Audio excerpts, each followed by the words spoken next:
Hello students, let's see the question. So the question is Z scheme is related to formation of, पूछा गया कि जो Z scheme है वो इनमें से किसके फॉर्मेशन से रिलेटेड है। तो अगर हम देखिए जो Z scheme है किसके लिए कहा जाता है, ये Z scheme जो है ये नॉन साइक्लिक फोटोफॉस्फोरिलेशन के लिए, नॉन साइक्लिक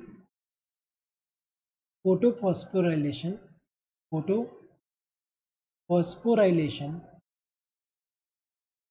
के लिए कहा जाता है। क्योंकि अगर हम देखें यहाँ पे रेडॉक्स पोटेंशियल के हिसाब से अगर हम देखें जो यहाँ पे रेडॉक्स पोटेंशियल के हिसाब से यहाँ पे जो इलेक्ट्रॉन का फ्लो होता है उसके अकॉर्डिंग अगर हम देखें, जैसे कि यहाँ पे सबसे पहले यहाँ जो है PS2 है, PS2 और यहाँ पे अगर हम देखें जैसे PS1 है, तो यहाँ PS2 जो होगा यहाँ पे सबसे पहले क्या होगा, PS2 का जो लाइट हार्वेस्टिंग कॉम्प्लेक्स है, जैसे कि यहाँ पे जो है लाइट हार्वेस्टिंग कॉम्प्लेक्स है PS2 का, सबसे पहले जब लाइट यहाँ पे लाइट जब इल्यूमिनेट होगा, लाइट जब आएगा यहाँ पे ये PS2 के लाइट हार्वेस्टिंग कॉम्प्लेक्स पे, तो यहाँ पे हमें पता है कि एनर्जी ट्रांसफर होगा and finally chlorophyll A molecule के पास जब एनर्जी जाएगा तो उसका इलेक्ट्रॉन एक्साइट होगा। तो यहाँ पे क्या हो रहा है, इलेक्ट्रॉन जो एक्साइट होगा तो यहाँ पे अगर हम देखें तो ये एक्सेप्ट कौन करेगा, electron acceptor.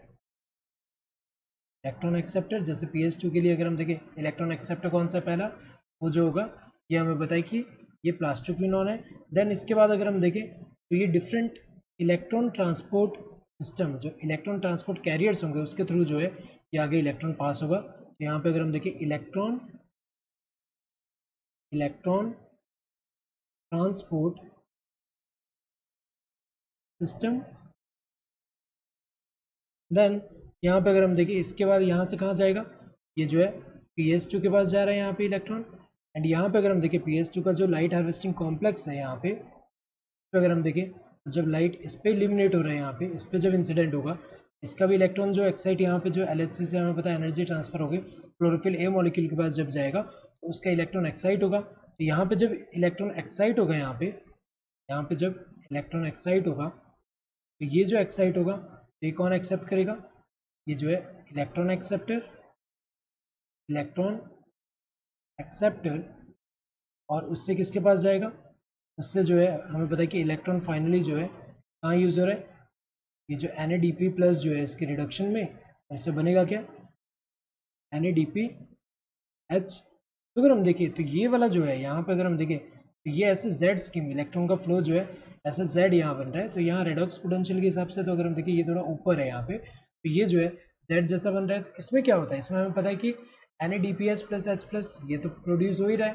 Then oxygen evolve, जो फोटोलिसिस होगा यहाँ पे, जब फोटोलिसिस होता है यहाँ पे PS2 से जो एसोसिएटेड है वहाँ पे अगर हम देखें फोटोलिसिस में क्या होगा कि वाटर मॉलिक्यूल जो है इसका क्या होगा, स्प्लिटिंग होगा, 2 proton plus 2 electron and oxygen. तो अगर हम देखें यहाँ पे तो ये जो है ये ऑक्सीजन जो हो रहा है, ये ऑक्सीजन तो इवॉल्व हो ही रहा है, Z scheme non cyclic photophosphorylation से रिलेटेड है। नेक्स्ट अगर हम देखें ATP का भी सिंथेसिस हो रहा है, तो ये तीनों ही सही है। So more than one option is correct, ये सही होगा। Correct answer would be this fourth one. Hope you understood the question, thank you and all the best.